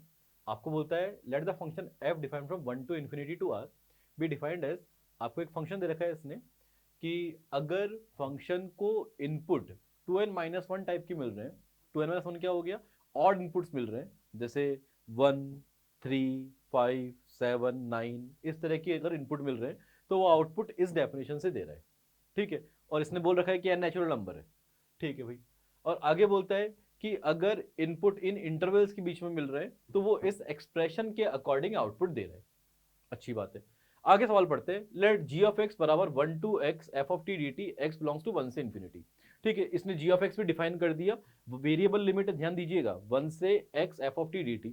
Late alpha denotes the number of solutions of the equation g of x equals to 0। Alpha क्या है, किसको डिनोट करता है, किसके सॉल्यूशंस को, g of x equals to 0 के, किस इंटरवल में, इन द इंटरवल 1 से 8। और बीटा आपको क्या दे रखा है, limit x tends to 1 positive g of x upon x minus 1। आपसे बोलते हैं then the value of alpha plus beta is equals to, alpha plus beta की वैल्यू आपसे पूछ रहा है। देखो मैं तो स्टूडेंट की तरह बात करता हूँ आपसे, मेरे सामने जैसे ही ये सवाल आएगा ना, मेरी नजर सबसे पहले जाएगी इस बीटा पे। ठीक है, इस बीटा को देखिए, अगर मैं आपको बोलूं कि आप देखिए अगर x 1 को टेंड कर रहा है तो ये डिनोमिनेटर 0 बन रहा है। ठीक है, तो और अगर x 1 को टेंड कर रहा है तो g ऑफ x में देखते हैं, g ऑफ 1 क्या हो जाएगा, 1 से 1, तो 1 से 1 f ऑफ t भी 0 ही हो जाएगा। तो ये 0/0 का फॉर्मेट है, एल ऑर्बिटल लगाने का फील आ रहा है मन में। ठीक है, चलो वो, लेकिन फिर भी बीटा की वैल्यू बाद में निकाल लेंगे, पहले इसने अल्फा की वैल्यू पूछी है तो हम एक काम करते हैं, पहले अल्फा की वैल्यू ही निकालते हैं। बीटा में अपन को थोड़ा चमक तो रहा है कि भाई इसमें अपन एल ऑर्बिटल रूल को यूज कर लेंगे। ठीक है, लेकिन अभी पहले अल्फा पर समझते हैं। अब अल्फा देखने में आपको लग सकता है कि थोड़ा सा बड़ा कॉम्प्लिकेटेड सा रिलेशन इसने दिया है सर, लग रहा है भैया देखने में तो। चलो ठीक है, समझते हैं अपन। एक काम करते हैं, मैं एफ ऑफ टी को समझने की कोशिश करता हूं। मैं यहां पर ना एकदम बच्चों टाइप काम करूंगा, मैं n belongs to natural number है, मैं नेचुरल नंबर इनपुट देता हूं। ठीक है, उसके करस्पॉन्डिंग में आउटपुट को समझता हूं। ठीक है, और पैटर्न ऑब्जर्व करने की कोशिश करता हूं। कैसे बोल रहा हूं मैं, जैसे मैंने बोला कि मैंने अगर एन को 1 रख दिया, एन को 1 रखने पर टी की वैल्यू क्या हो गई, बोला सर टी भी 1 हो गया। ठीक है, अब देखिए अगर आपने n equal to 1, natural number क्या होते हैं 1 2 3 4 ऐसे होते हैं, मैंने n को 1 रखा, n को 1 रखने पर t इक्वल टू क्या हो गया, 1 हो गया, t इक्वल टू 1 आ गया, तो f ऑफ 1 की वैल्यू, f ऑफ t मतलब f ऑफ 1 की वैल्यू, f ऑफ 1 की वैल्यू क्या हो गई बेटा तू बता, f ऑफ 1 की वैल्यू हो गई -1 की पावर 1 + 1, तो यहां आ गई f ऑफ 1 की वैल्यू आ गई 2। ठीक है, अब मैंने वापस से n को 2 रखा, अगर मैं n को 2 रखता हूं तो t बराबर क्या हो गया, t बराबर हो गया। अब तू यहां पर देख बेटा, अगर आपने n को 2 रखा तो 2 × 2 4, 4 - 1 3, तो t बराबर क्या हो गया, 3 हो गया।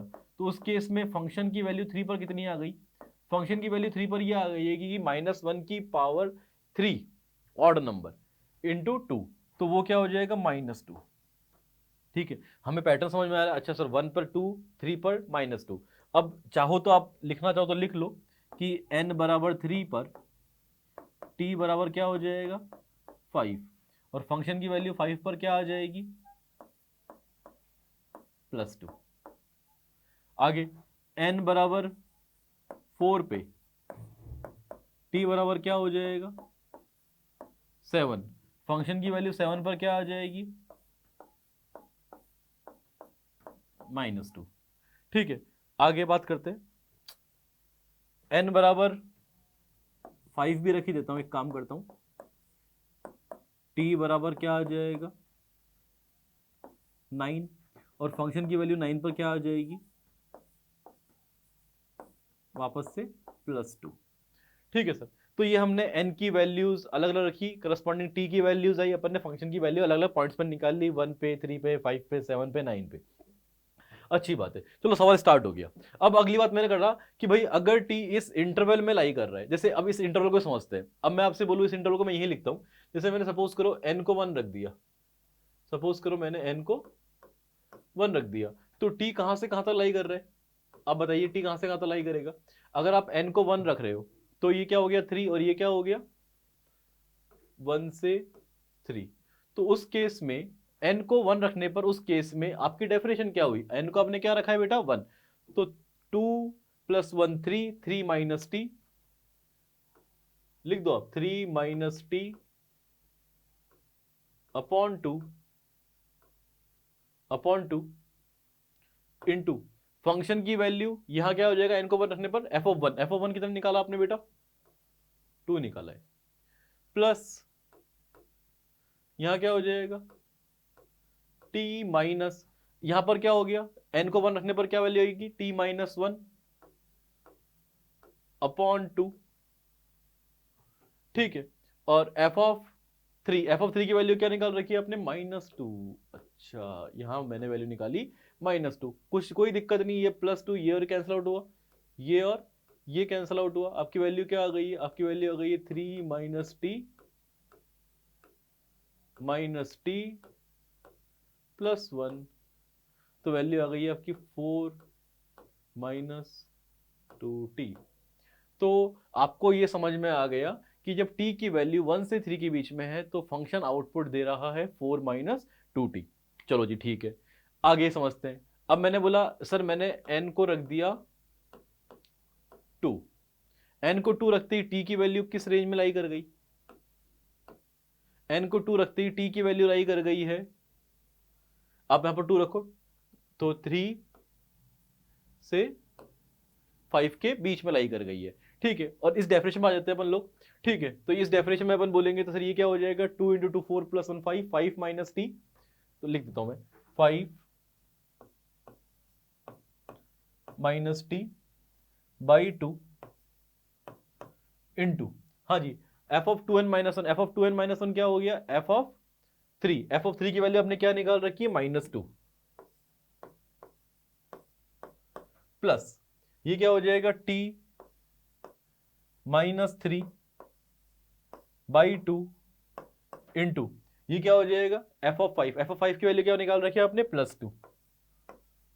आप देख सकते हो ये और ये टर्म कैंसिल आउट हो गई, ये और ये टर्म कैंसिल आउट हुई, -1 बचा यहाँ पे, तो यहाँ पे वैल्यू क्या आ गई, -5 प्लस टी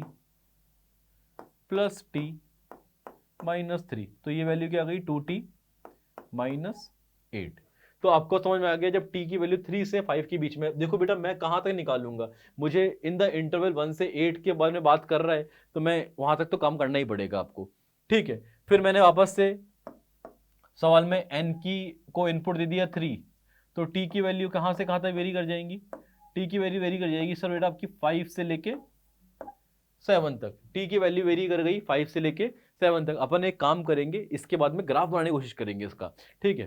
तो आप यहां पर देख सकते हो कि चलिए जी, तो मैंने अब क्या करा, n को 3 रखा, n को 3 रखने पर t 5 से 7 बीच में लाई कर गया, ठीक है। तो n को 3 रखोगे तो यहां क्या हो जाएगा, 3 7 माइनस टी,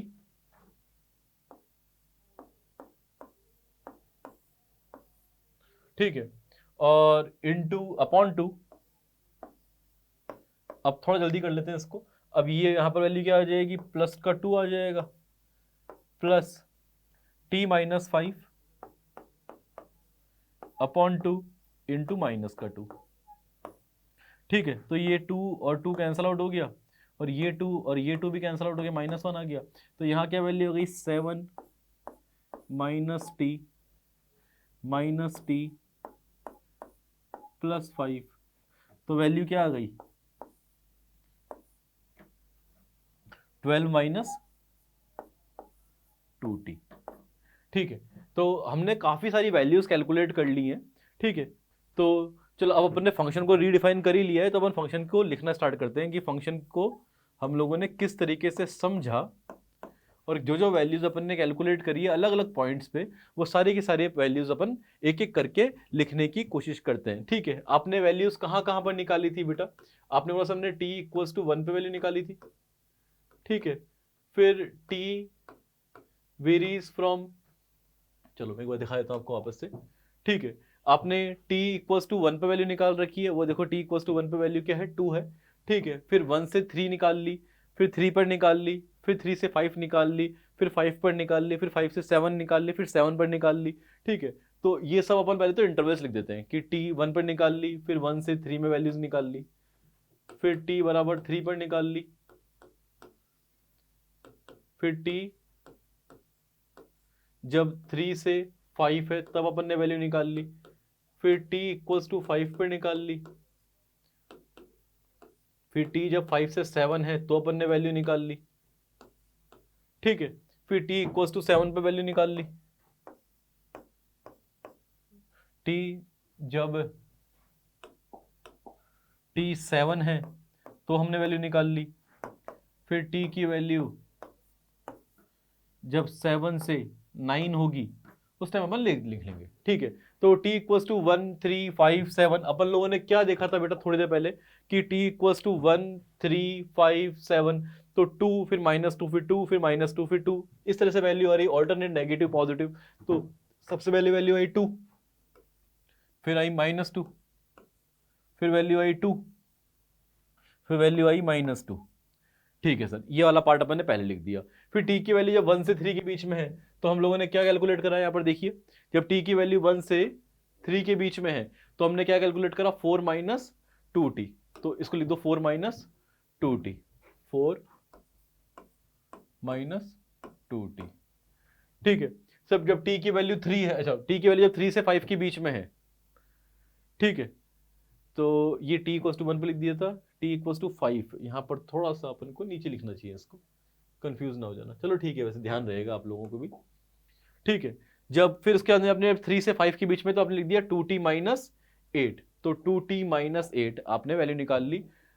यहाँ आ गया, आपने लिख दिया, यहाँ पर लिख देता हूँ मैं 2t - 8, और इधर मैं इसके करस्पॉन्डिंग वैल्यू आ रखी है 2, ठीक है, इधर करस्पॉन्डिंग वैल्यू आ रखी है, ठीक है जी। ये वैल्यू आपने निकाल दी, ठीक है। फिर t जब 5 से 7 के बीच में है तो आपने क्या वैल्यू निकाल रखी है, 5 से 7 के बीच में आपने वैल्यू निकाल ली 12 - 2t, 12 - 2t, तो यहां पर वैल्यू आ गई आपकी 12 - 2t। अपन एक काम करते हैं, ये सब इस अपन ने वैल्यूज जो निकाली ना, ये कैसे किस तरह का ग्राफ बनेंगे, ये वैल्यूज को अपन प्लॉट करने की कोशिश करते हैं, ठीक है। तो मैं अगर आपसे बोलूं कि उसका ग्राफ बनाइए, ठीक है, तो चलिए जी, ठीक है। वैल्यूज क्या क्या रख दी इसने, 1 2 3 4 5 6 7 8 9, चलो ठीक है, अब ग्राफ बनाते हैं। 1 पर वैल्यू कितनी है, 2 है, तो ये 2 यहाँ पर -2, 1 पर वैल्यू क्या है, 1 पे 2 है, ठीक है। और 1 से 3 के बीच में है वैल्यू 4t माइनस 1 से 3 के बीच में 4 - 2t। देखो बेटा, एक स्ट्रेट लाइन है, स्ट्रेट लाइन को प्लॉट करने का बढ़िया सबसे बेस्ट तरीका ये होता है, आप पॉइंट रख दो। जैसे अगर मैंने t को 1 रखा तो 2 आ रहा है, 2 आ रहा है, ठीक है जी। और 3 रखा, 3 रखने पर क्या आ रहा है, -2 आ रहा है, तो भाई -2 आ रहा है तो इसका मतलब हो गया, और 2 रखने पर 0 आ रहा है तो इसका मतलब हो गया ग्राफ कुछ इस तरीके से बना। फिर 3 से 5 के बीच में ग्राफ बनाना है, वापस एक स्ट्रेट लाइन बन रही है 2t - 8। अगर मैं -2 तो और 5 पर वैल्यू आ रही है +2, तो इसका मतलब हो गया भाई ग्राफ बन गया आपका वापस से एक और स्ट्रेट लाइन। फिर 5 से 7 के बीच में वापस से एक और स्ट्रेट लाइन, फिर 7 से 9 के बीच में वापस से एक और स्ट्रेट लाइन। तो आप लोगों ने बोला कि सर इस तरीके की हमने ग्राफ ही छाप दी बहुत ही रफ्तार से, ठीक है, बढ़िया बात है बेटा, ग्राफ बन गया आपका। चलो ठीक है, अब हम सवाल को वापस से एक और बार रीड आउट कर लेते हैं आप लोगों के लिए। तो हमने एफ ऑफ टी जो फंक्शन था उसे तो एकदम ढंग से समझ लिया है, उस फंक्शन में हमारा कोई डाउट नहीं है, ठीक है। अब जी ऑफ एक्स की बात कर रहे हैं। जी ऑफ एक्स बोलता है कि 1 से x f of t d t, जब x बिलोंग करता है 1 से infinity, alpha be the number of solution of g of x equals to 0 in the interval 1 से 8। अब जी ऑफ एक्स के सॉल्यूशन ना, जी ऑफ एक्स का solution मतलब क्या हुआ कि सर ये क्वांटिटी कितनी बार 0 बन रही है, और हमें क्या, हमने भी क्या निकाला है, एफ ऑफ एक्स निकाला है, ठीक है। अभी तक आपने एफ ऑफ एक्स को समझा है, जी ऑफ एक्स की बात नहीं करी अपन ने, चलो ठीक है। थोड़ा सा मैं यहीं पर सॉल्व करने की कोशिश करता हूं, ठीक है। एक काम करते हैं, इस वाले पोर्शन को थोड़ा हटाते हैं। अब अपने पास फंक्शन तो आ ही गया है, तो इस वाले चीजों को हटा देते हैं, ठीक है। फंक्शन अपन ने पीछे देख ही लिया है, हमने इसका ग्राफ ही प्लॉट कर लिया है, तो ये सब हेडेक रखने की जरूरत नहीं है, जगह चलिए जी, ठीक है। तो अब ये बोलते हैं जी ऑफ एक्स, अब ये जी ऑफ एक्स ने आपको दे रखा है, जी ऑफ एक्स आपको क्वेश्चन में गिवन है 1 से x f of t d T. तो जी डैश एक्स क्या हो गया, जी डैश एक्स हो गया एफ ऑफ एक्स। ठीक है, तो अब ये बोल रहा है कि भाई f of x g of x कितनी बार, alpha denotes the number of solutions of g of x equals to 0 in the interval 1 से 8। ठीक है, तो 1 से 8 के बीच में जी ऑफ एक्स कितनी बार 0 हो रहा है, आपसे ये पूछा जा रहा है। ठीक है, तो आप अगर ध्यान से देखें, आपको क्या दिख रहा है, आपको ये दिख रहा है कि भैया कहां कहां पर फंक्शन 0 बन रहा है, 3 पर बन रहा है, 5 पर बन रहा है और 7 पर बन रहा है, तो 3 पॉइंट्स पर बन रहा है। तो अब अल्फा की वैल्यू सीधी निकल गई आपकी, तो अल्फा बराबर क्या हो जाएगा, अल्फा हो जाएगा 3, 5 और 7, तो 3 पॉइंट्स हैं। तो alpha denotes the number of solutions of, sorry alpha number of solutions है। ठीक है, तो number of solutions of alpha, alpha क्या हो जाएगा, अल्फा की वैल्यू हो जाएगी 3, तो 3 जगह पर जी ऑफ एक्स 0 हो रहा है। और बीटा, बेटा अपन वैसे ही पहले भी सोच चुके थे, बीटा के लिए अपन क्या करेंगे, हम लोग अगर इसमें एल ऑर्बिटल अप्लाई करें तो यहां पर क्या हो जाएगा, limit x tends to 1 positive g of x upon x minus 1। ठीक है, तो बेटा अगर एल ऑर्बिटल अप्लाई कर रहे हो तो ऊपर डिफरेंशिएट, ऊपर नीचे डिफरेंशिएट करा, limit x tends to 1 positive, यहाँ क्या आ गया जी डैश एक्स, और यहाँ क्या आ गया 1, तो जी डैश ऑफ 1, बेटा g dash of 1, g dash of 1 का मतलब क्या हो गया, अभी अभी आपने देखा जी डैश ऑफ 1 मतलब एफ ऑफ 1 की वैल्यू पूछता है। एफ ऑफ 1 की वैल्यू अपन ने क्या निकाली थी, थोड़ी देर पहले अपन ने निकाली है, फंक्शन की वैल्यू 1 पर कितनी है। ठीक है, ये मैंने यहाँ पर पूरा बना रखा है कि फंक्शन की वैल्यू 1 पर कितनी है, 2 है। तो फंक्शन की वैल्यू 1 पर 2 है, तो जी डैश ऑफ 1 की वैल्यू क्या आ गई, फंक्शन की वैल्यू आ गई 2। तो आपको वैल्यू किसकी निकालनी है, अल्फा प्लस बीटा की। अल्फा प्लस बीटा क्या हो जाएगा, 3 + 2 दैट इज 5। तो बेटा इजी क्वेश्चन है।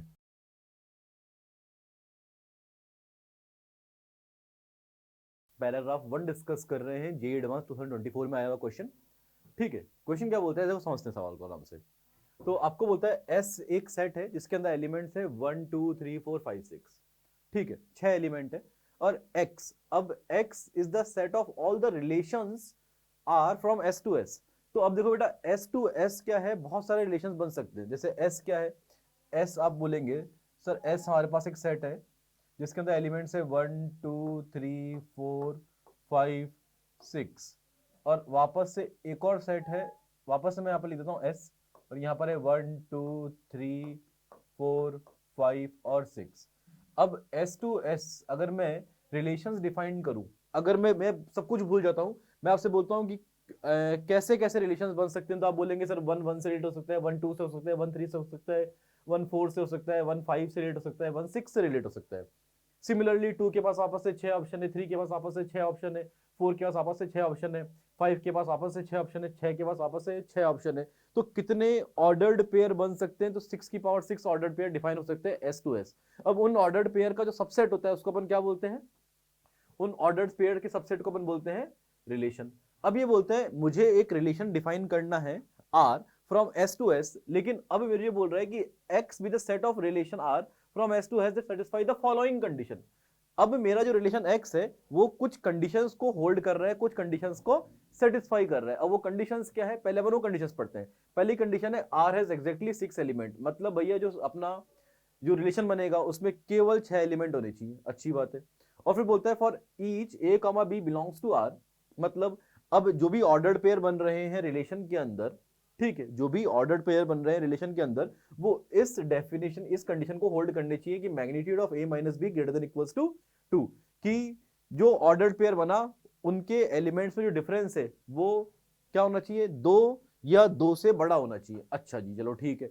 अब आपको मैं पूछता हूं एक एक करके, भैया कैसे कैसे ऑर्डर्ड पेयर बन सकते हैं। सपोज करो मैंने a को 1 ले लिया, मैंने a को 1 ले लिया, तो b के पास मेरे पास क्या क्या ऑप्शंस बच गए।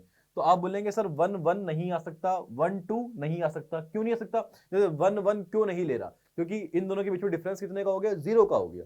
1 2 इन दोनों के बीच में डिफरेंस कितने का हो गया, 1 का हो गया। मतलब 1 2 जो ऑर्डर्ड पेयर है, तो 2 - 1 क्या हो जाएगा बेटा, 2 - 1 हो जाएगा हमारे पास 1। लेकिन हमारा ये होना चाहिए कि डिफरेंस जो अपने पास जो ऑर्डर्ड पेयर है उसमें डिफरेंस क्या होना चाहिए, 2 या 2 से बड़ा होना चाहिए, तो ये भी अलाउ नहीं है। अच्छा 1 3 अलाउ करोगे, बोला हाँ सर कर देंगे। फिर 1 4 अलाउ कर देंगे, 1 5 अलाउ कर देंगे, 1 6 अलाउ कर देंगे। तो 1 के पास 4 ऑप्शन हो गए, 1 3 1 4 1 5 1 6, ये ऑर्डर्ड पेयर अलाउड है। ठीक है, आगे फिर 2 के साथ क्या क्या अलाउड है, तो आपने बोला 2, तो 2 के साथ 2 1 अलाउड नहीं है, 2 2 अलाउड नहीं है, 2 3 अलाउड नहीं है, 2 4 अलाउड है। फिर 2 5 अलाउड है, 2 6 अलाउड है। फिर 3 के साथ क्या क्या अलाउड है, तो आप बोलेंगे 3 के साथ 1 अलाउ है, फिर 3 के साथ 2 अलाउ नहीं, 3 अलाउ नहीं, 4 अलाउ नहीं, 3 के साथ 5 अलाउड है, फिर 3 के साथ 6 अलाउड है। फिर 4 देख लो, तो 4 के साथ कौन कौन अलाउड है, 4 1 अलाउड है, 4 2 अलाउड है, फिर 4 3 अलाउ नहीं है, 4 4 अलाउ नहीं है, 4 5 अलाउ नहीं है, 4 6 अलाउड है। ठीक है, उसके बाद में देखो, अगर मैं बोलूं 5 के साथ किस किस को अलाउ करोगे, 5 1 अलाउ कर दोगे, 5 2 अलाउ कर दोगे। ठीक है, 5 3 अलाउ करोगे, हाँ कर देंगे, 5 3 अलाउ कर दोगे। फिर 5 4 नहीं कर पाएंगे, 5 5 नहीं कर पाएंगे, 5 6 भी नहीं कर पाओगे। फिर 6 के साथ कौन कौन अलाउड है सर, 6 1 अलाउड है, 6 2 अलाउड है, 6 3 अलाउड है, 6 4 अलाउड है। 6 5 अलाउ करोगे, नहीं कर पाएंगे, क्यों, क्योंकि डिफरेंस नहीं बैठेगा भाई, डिफरेंस 6 5 में डिफरेंस 1 का हो जाएगा, वापस अलाउ नहीं कर पाएंगे। 6 6 में डिफरेंस 0 का हो जाएगा, अलाउ नहीं कर पाएंगे। तो टोटल कितने एलिमेंट्स आप अलाउ कर सकते हैं, तो आपने बोला सर 4 1 के साथ, फिर 3 3 3 3 और 4, इन सबको ऐड कर लो तो कितना हो गया, 4 4 8, 8 8 प्लस 12 20। तो आपने बोला सर 20 इनका सम आ रहा है, 20 ऑर्डर्ड पेयर्स हम अलाउ कर सकते हैं। अब हम सीखते हैं ये क्या बोलता है, लेकिन पहली प्रॉपर्टी बोलता है आर हैज एग्जैक्टली 6 एलिमेंट। तो हम क्या बोलेंगे कि सर इन 20 जो ऑर्डर्ड पेयर है, इनमें से कोई भी 6 आप पिक कर लो, 20 जो ऑर्डर्ड पेयर है उनमें से कोई भी आप 6 पिक कर लो, तो आपका रिलेशन x डिफाइन हो जाएगा। तो बेटा इसने नंबर ऑफ एलिमेंट्स आपको क्या दे रखा है, MC6, तो इसने इसकी वैल्यू दे रखी है MC6। अगर मैं सीधे सीधे कंपेयर करूं तो m की वैल्यू क्या आ गई आपकी 20, तो इस क्वेश्चन का आंसर क्या हो गया 20। तो m की वैल्यू पूछ रहा है 20, आपका सीधा आंसर हो गया। कोई बहुत इजी क्वेश्चन था। अब देखो इसका सेकंड पार्ट पढ़ते हुए, सेकंड पार्ट ये बोलता है कि भाई number of elements in y plus number of elements in z बराबर आपको क्या दे रखा है, k स्क्वायर दे रखा है। तो number of elements in y अपन को काउंट करना पड़ेगा, number of element in z count करना पड़ेगा, इन दोनों का सम k स्क्वायर है, तो मॉड ऑफ k की वैल्यू पूछता है। तो number of element in y calculate करने के लिए मेरे y समझते हैं y क्या लिखा हुआ है। y बोलता है r belongs to x, the range of r has exactly one element, कि r की रेंज में केवल एक ही एलिमेंट है। अब आप इस बात को समझिए, जैसे मैं आपसे बोलूं 1 की रेंज में कितने एलिमेंट है, तो आप बोलेंगे 4 एलिमेंट है सर, 1 3 1 4 1 5 1 6, 4 एलिमेंट है। 2 की रेंज में कितने एलिमेंट है, बोला 3 एलिमेंट है। 3 की रेंज में कितने एलिमेंट है, बोला 3 एलिमेंट है। 4 की रेंज में कितने एलिमेंट है, 3 एलिमेंट है। 5 की रेंज में कितने एलिमेंट है, 3 एलिमेंट है। 6 की रेंज में कितने एलिमेंट थे, 4 एलिमेंट थे। क्या कोई सिंगल ऐसा ऑर्डर्ड पेयर है जैसे ए 1 के साथ, ऐसा कोई भी पॉसिबिलिटी है कि भाई एक एलिमेंट की केवल रेंज में केवल एक ही आउटपुट हो, ऐसा पॉसिबल ही नहीं है। तो ये बोल रहे हैं कि the range of r has exactly one element, क्या ऐसा पॉसिबल है, नहीं है पॉसिबल। तो इसका मतलब क्या हो गया, number of elements in y क्या हो जाएगा, 0 हो जाएगा। Number of elements in y क्या हो गया, 0 हो गया। अगले बोलता है कि r is a function from s to s, r एक फंक्शन है और r क्या है, r belongs to x। r belongs to x मतलब ये जो अपन ने ऑर्डर, ये जो अपन ने रिलेशन डिफाइन किया था, ये रिलेशन के अंदर अब इस रिलेशन में से मुझे फंक्शन काउंट करने हैं।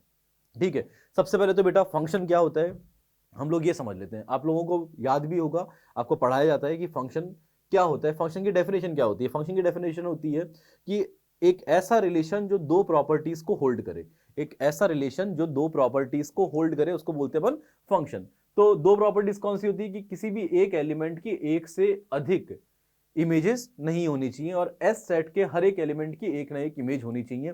अगर ये दो प्रॉपर्टीज होल्ड करता है, अगर ये दो प्रॉपर्टीज होल्ड होती हैं तो एक रिलेशन क्या बन जाता है, फंक्शन बन जाता है। ठीक है, तो अब आप यहां पर देखिए 1 जो है वो 1 रिलेशन में, देखिए रिलेशन में 1 3 से रिलेट हो रखा है, 1 4 से हो रखा है, 1 5 से हो रखा है, 1 6 से हो रखा है। ठीक है, लेकिन मुझे तो बनाना है फंक्शन, तो मैं क्या बोलूंगा, मेरे पास 4 पॉसिबिलिटी, इन 4 में से कुछ एक अलाउ कर लेता हूं मैं। तो मैं 4 में से कोई एक एलिमेंट पिक कर लेता हूं, इन 4 ऑर्डर्ड पेयर में से कोई एक ऑर्डर्ड पेयर में सेलेक्ट कर लूंगा। तो सपोज करो मैंने 1 को 3 से रिलेट कर दिया।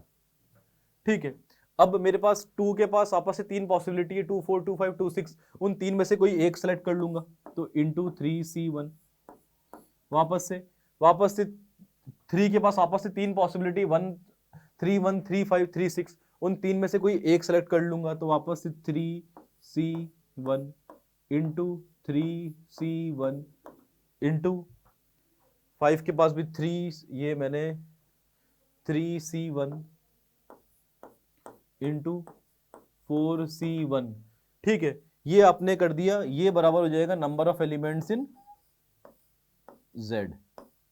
ठीक है बेटा, तो number of elements in Z कितने हो गए, तो आपने बोला sir 4 into 3 into 3 into 3 into एक और बार 3 है इंटू 4, तो 4 into 3 into 3 into 3 into 3 into 4। ठीक है, तो बेटा ये क्या लिखा हुआ है, ये लिखा हुआ है बेसिकली, ये लिखा हुआ है 4 का स्क्वायर और 3 की पावर क्या लिख दिया आपने, 3 की पावर लिख दिया 4। ठीक है, अब अपने का क्वेश्चन क्या बोलता है, हमारा क्वेश्चन बोलता है कि number of elements in y, ये तो अपन ने क्या निकाल लिया, number of elements in y निकाल लिया 0, और number of elements in z अपन ने क्या निकाल लिया, हमने निकाल लिया 3 की पावर 4 इंटू 4 की पावर 2। अगर मैं दोनों को जोड़ दूं तो क्या आ जाएगा, 3 की पावर 4 इंटू 4 की पावर 2, ये आपको क्या दे रखा है, के स्क्वायर के बराबर, तो के बराबर क्या हो गया 3 स्क्वायर इंटू 4, तो ये क्या आ जाएगा 9 4 जा 36, तो मैग्नीट्यूड ऑफ के कितना आ गया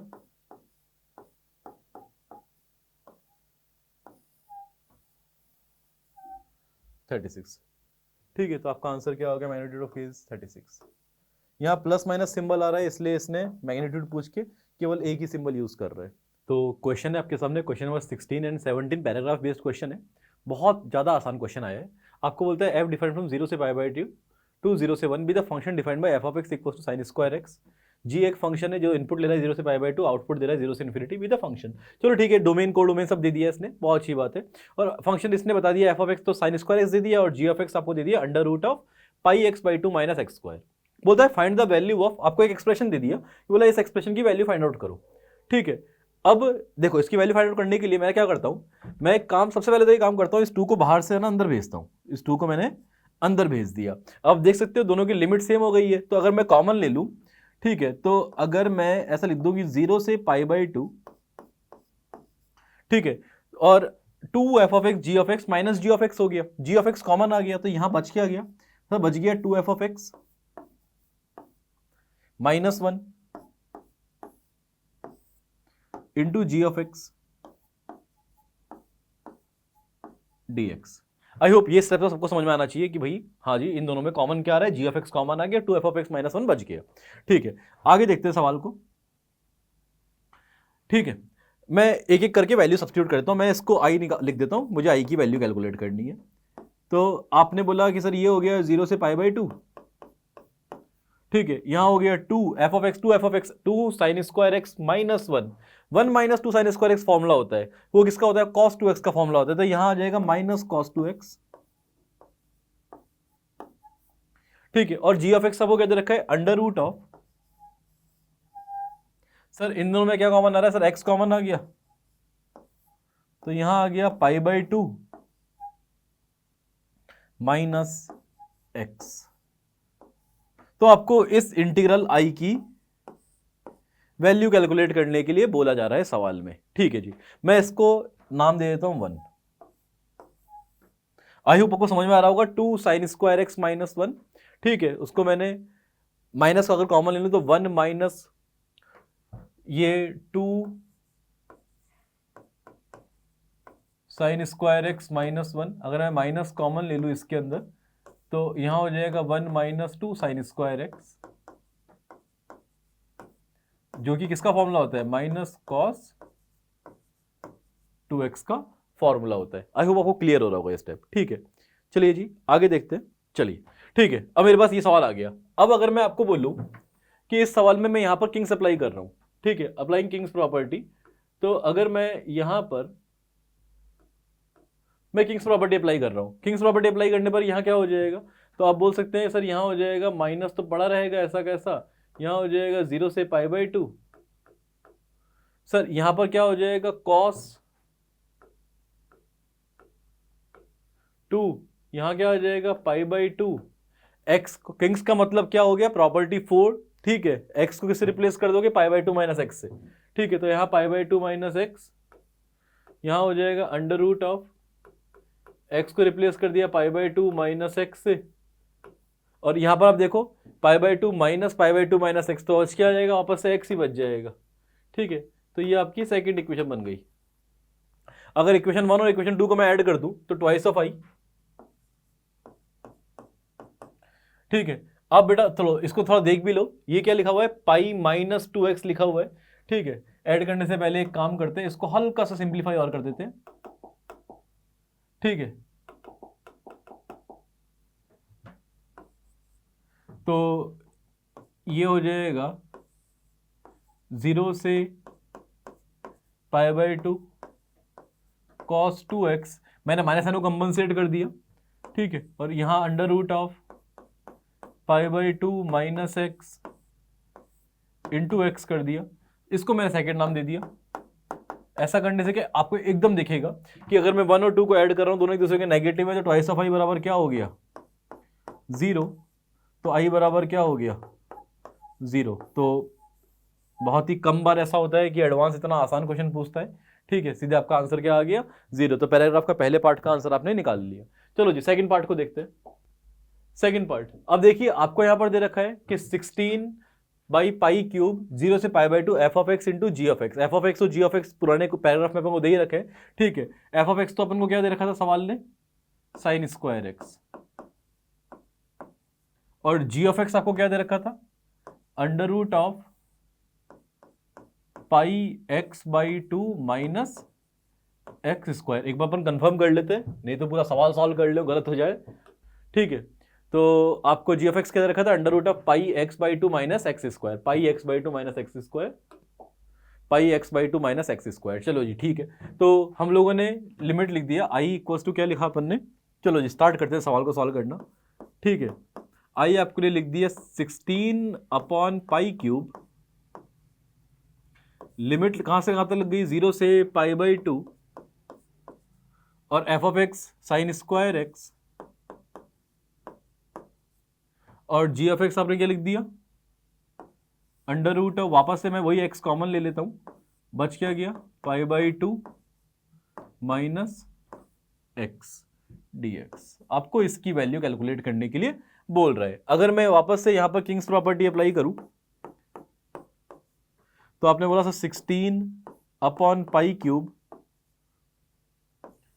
यहां क्या हो जाएगा, 0 से π/2, आप x को किससे रिप्लेस कर देंगे, π/2 माइनस एक्स से रिप्लेस कर देंगे, तो यहां पर तो क्या बन जाएगा, साइन ऑफ π/2 माइनस एक्स क्या हो जाएगा, cos स्क्वायर एक्स, और अंडर रूट ऑफ, अगर आप x को π/2 माइनस एक्स से रिप्लेस करेंगे, π/2 minus x into x dx, ठीक है। बहुत ही सुंदर सुंदर एक्सप्रेशन बने, ये पहला एक्सप्रेशन बना आपका, और ये आपका सेकंड एक्सप्रेशन बना। अगर मैं इन दोनों एक्सप्रेशंस को ऐड करूं तो आप देख सकते हो ये वाला फैक्टर तो क्या आ जाएगा, दोनों में कॉमन आ जाएगा, बच क्या जाएगा, sin square x plus cos square x, और वो क्या होता है, 1। तो ट्वाइस ऑफ आई बराबर क्या हो जाएगा, 16/π³ तो बाहर कॉमन पड़ा ही रहा हुआ है, और यहां आ जाएगा इंटीग्रल ऑफ 0 से π/2।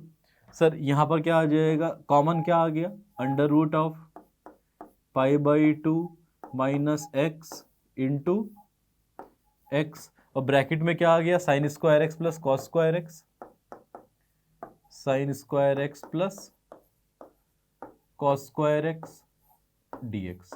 ये क्या बन गया, 1 बन गया। तो अपन को बेसिकली सॉल्व क्या करना है, आपको सॉल्व करना है एक छोटा सा पार्ट, ठीक है। आपको सॉल्व करना है i की वैल्यू को सॉल्व करना है। i क्या हो जाएगा, ये हो जाएगा 8/π³, ठीक है। और इंटीग्रल के अंदर क्या आ जाएगा, 0 से π/2, ठीक है। और यहां हो जाएगा अंडर रूट ऑफ, मैं एक काम करता हूं माइनस कॉमन ले लेता हूं,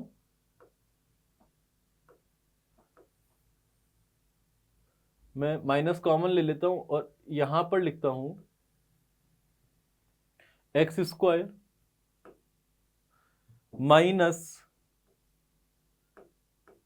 पाई बाई 2x, ठीक है, माइनस पाई बाई 2x। और कंप्लीट स्क्वायर बनाने के लिए मैं पाई बाई 2 का हाफ क्या हो गया, पाई बाई 4, तो पाई स्क्वायर बाई 16 और यहां पर भी प्लस पाई स्क्वायर बाई 16 लिख देता हूं, ठीक है।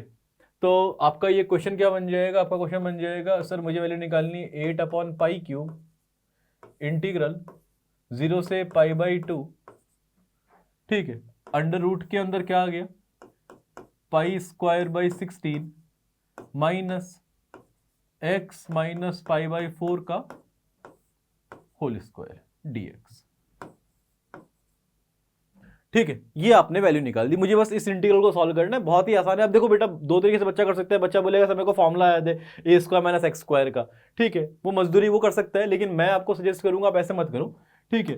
थोड़ा सा और दिमाग लगा लेते हैं, हल्का सा दिमाग और लगाएंगे, फटाफट जल्दी से सॉल्व हो जाएगा। मैंने बोला कि आप एक काम करो, लेट आप x माइनस पाई बाई 4 को t मान लो, ठीक है। तो dx बराबर क्या हो गया सर, dx बराबर हो गया dt। तो आपका ये सवाल जो था, आपका जो सवाल था वो क्या बन गया, 8/π³ इंटीग्रल, हाँ जी, जब x बराबर 0 t बराबर माइनस पाई बाई 4,